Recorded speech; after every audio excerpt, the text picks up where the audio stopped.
जाओ जाओ। आहे गुरु रंग रसिया मन हरि ले लकई पूर्वीला जन्म के सीधे गुरु रंग रसिया मन हरि हल पूर्वा जनाब केसी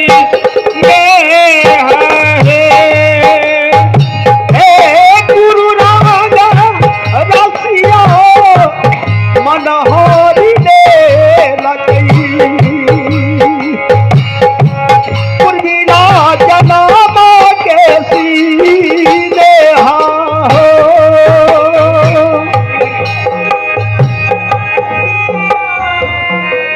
मन हरि ले लकई है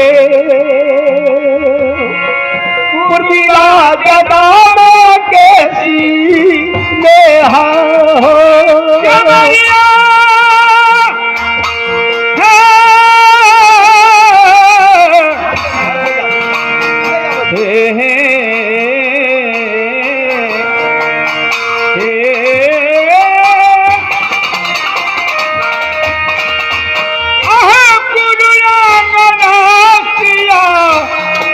मन हरि हल पूर्वा जनाब केसी हे बाजा प्लेटर कहाँ है? गुरु रंग रसिया मन हरि हल पूर्वा जनाब केसी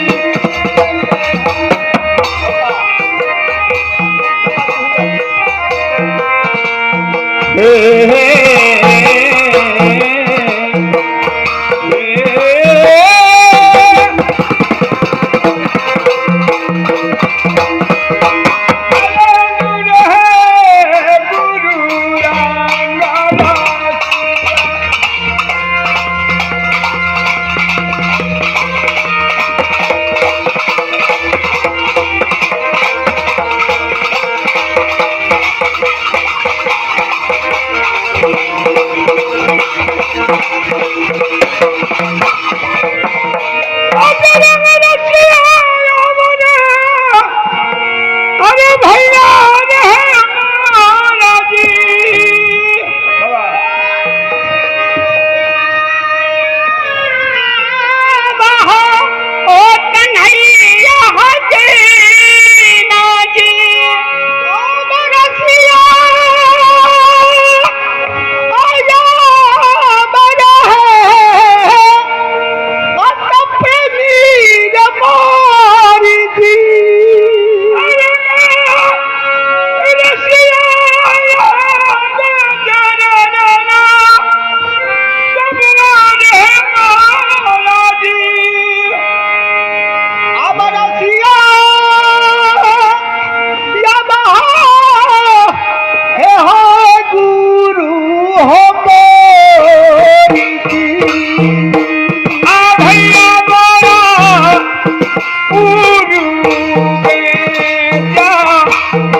हमारी राज हर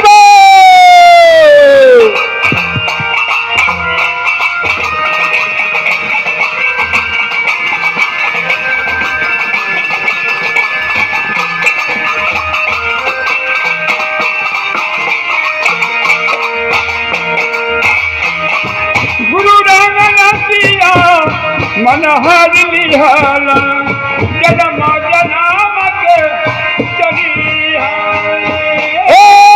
गुरु रंग रसिया मनहर लिहल जन्म जन्म के ताने हे गुरु रंग रसिया मनहर लिहल जन्म जन्म के ताने गुरु रंग रसिया मनहर लिहल जन्म जन्म के ताने समय नहीं लेते हुए बाबूजी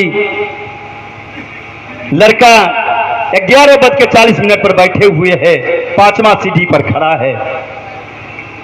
भजन करना शुरू कर दिया यमदूत और बाबूजी भजन करना शुरू कर दिया इधर लड़का। और इसी बीच में एक घटना घट गई। गांव के बगल में एक टुटली मड़ैया है, वहां एक बूढ़े हैं और इसकी एक बेटी है। बेटी गर्भावस्था में है, दर्द पीड़ा को सह रही है, क्षण पल में बच्चा जन्म देने वाली हैं। लेकिन बाबूजी आज 3 दिनों से उसे भोजन नहीं मिला है। पिताजी भिक्षाटन करने के लिए नहीं गए क्योंकि बेटी की प्रसव पीड़ा हो रही थी। बाबूजी उसी में फंसे रह गए, प्रयास कर रही हैं लेकिन क्षुधा के मारे प्रसव हो नहीं रहा है। बेटी चिल्ला रही है, पिताजी अब नहीं भाई, मैं बच नहीं पाऊंगी। क्या है? पिताजी कहने लगे, बेटी जो कन्हैया जी करते हैं अच्छे करते हैं, भगवान की कृपा हुई, बच्चा का उसी समय जन्म हो गया। लेकिन जो ही बच्चा जन्म लिया इतना जोर से भूख लगी ना, उसकी बेटी को कहने लगे, पिताजी एन वक्त पर आप भोजन का प्रबंध करें, अन्यथा मैं तो मर ही जाऊंगी, साथ ही साथ यह बच्चा भी मर जाएगा।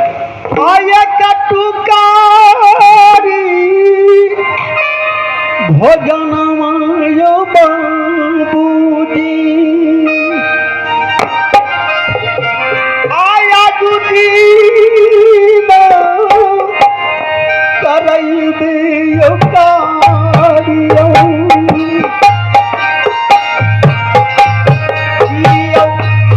बाबूजी भोजन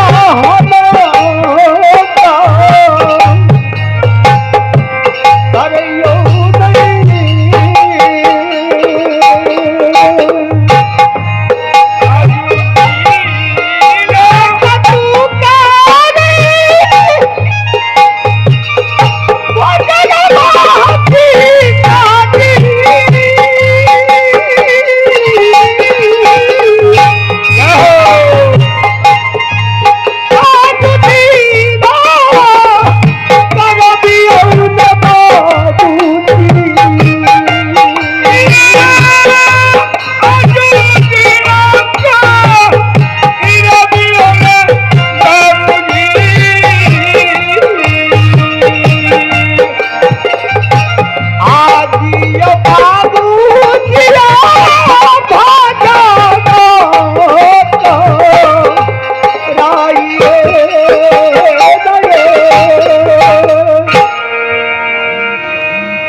बाबूजी लड़की कहने लगी कि इन वक्त पर अगर भोजन का प्रबंध नहीं होता तो मैं अपने बच्चे को खा जाऊंगी। देखिए यह स्थिति आ गई।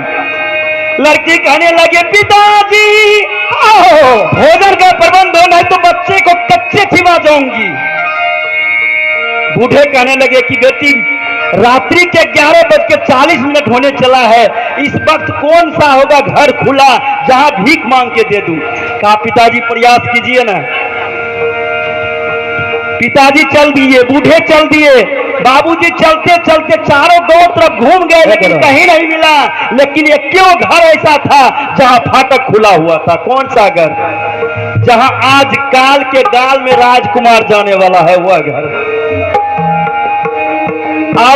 और इधर जो बाबूजी नागराज से जो बात हो रहा था, लड़का का दोनों दोस्त से जो बात हो रहा था, उनकी पत्नी 5 मंजिला मकान पर खड़ी थी और इस बात को सुन रही थी।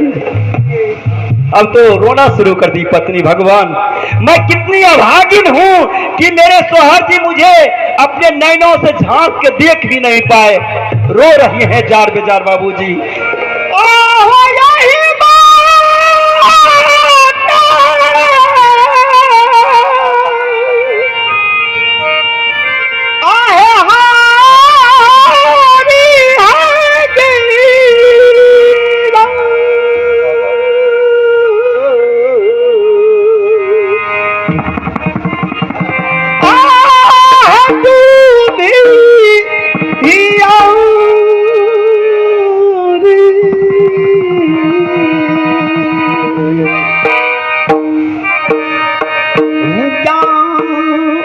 जाना मेरे गेला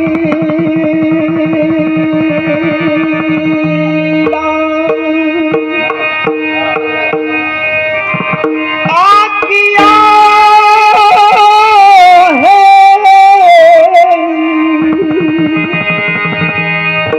आहे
बाबूजी,